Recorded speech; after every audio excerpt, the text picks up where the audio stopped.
اعوذ باللہ من الشیطان الرجیم بسم اللہ الرحمن الرحیم اللہم صلی علی محمد وآل محمد۔ آج کا ہمارا سوال یہ ہے، کیا نعمتوں میں اضافہ خداوند متعال کی رضایت کی علامت ہے؟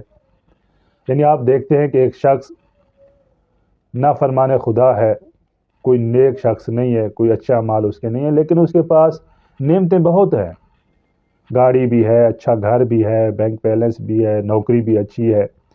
ہم اکثر طور پر یہی کہتے ہیں کہ اس پر جو ہے نا اللہ راضی ہے، اللہ نے اس کو سب کچھ دے رکھا ہے۔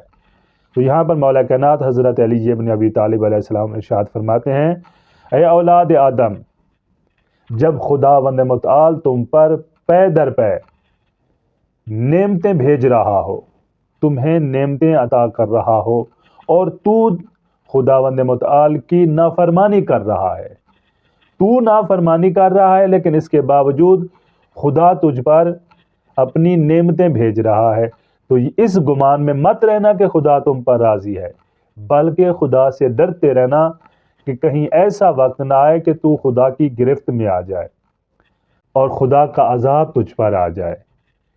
تو نعمتوں میں اضافہ ہونا کبھی بھی خداوند متعال کی رضایت کی دلیل نہیں ہے۔ والسلام علیکم ورحمۃ اللہ وبرکاتہ۔